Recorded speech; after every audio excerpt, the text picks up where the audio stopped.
Hello and welcome to your astrological vibrations for Friday, December 11th, 2020 by Gaia Blooming. I'm Mimi and our energy mantra for today is I nurture the pockets of good that I find. And hello from my friend's daughter's friends. Thought this was quite a lineup and I really just didn't feel like going on camera tonight, so you're getting a little of this and a little of that tonight, but we'll stick with the owl, beaver, tigers, and dragon energy, of course. Powerful energies. And I think we're going to need our allies and friends and animal supports through this energy. We are officially in the dark of the moon. We had the moon shift into Scorpio just about an hour before me recording this. And the moon in Scorpio will be making those connections tomorrow. So the first connection with the moon in Scorpio will be with Uranus in Taurus. So moon in Scorpio takes us to the deep. It reminds us of the place within us that is not afraid to face our fears. And even the place that needs to face those fears. And that's the thing. Again, we're not out of this karmic processing. We are building into this eclipse on Monday, so it's such a ripe time for things to come out. So be aware of that and take that Scorpio energy. Face those fears. Face where you feel powerless and see where you're being called to empower.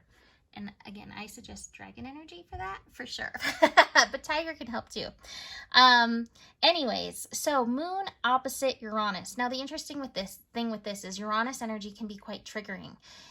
Uranus energy is revolution, evolution. Uranus and Taurus can bring up worth issues. So we may have to face our fears around worth issues. We may have to face our fears around money and finance.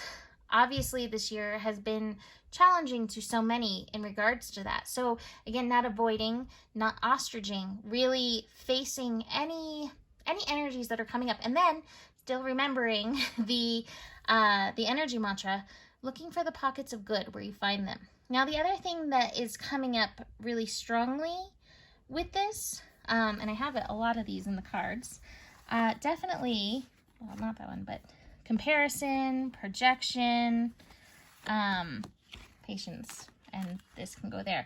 But I'm definitely feeling, and this is normal with, eclipse energy coming in, relationship issue, whether it's romantic, whether it's friendship, whether it's family, relationship stuff coming up. And so you may find yourself being triggered around those areas in regards to relationship. And it's so funny because literally right before this, somebody had messaged on the Facebook page, like, I'm so good when I'm by myself. It's just other people that make it hard. And that's the thing.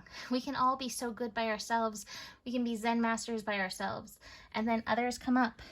And between their projections and comparison and our projections and comparison, we can find where there's work to be done, where those triggers are making us face our shadows. So awareness of that is really important.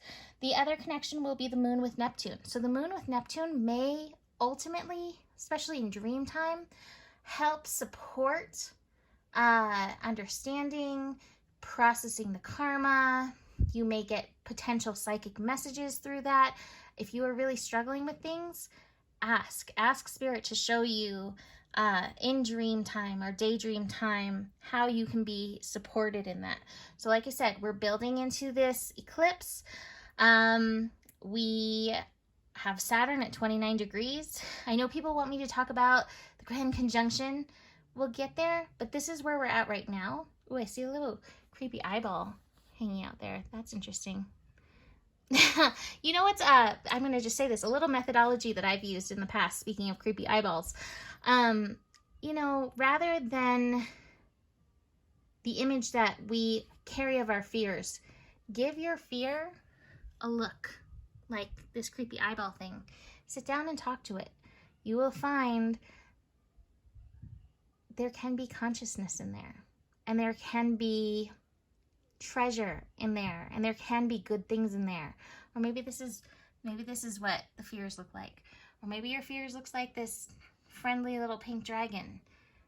Give a face to those things. Sit down and talk with them. Seriously, it can shift things enormously. So anyway, let's go back to the cards. So lots of triggers out there, projections, comparisons.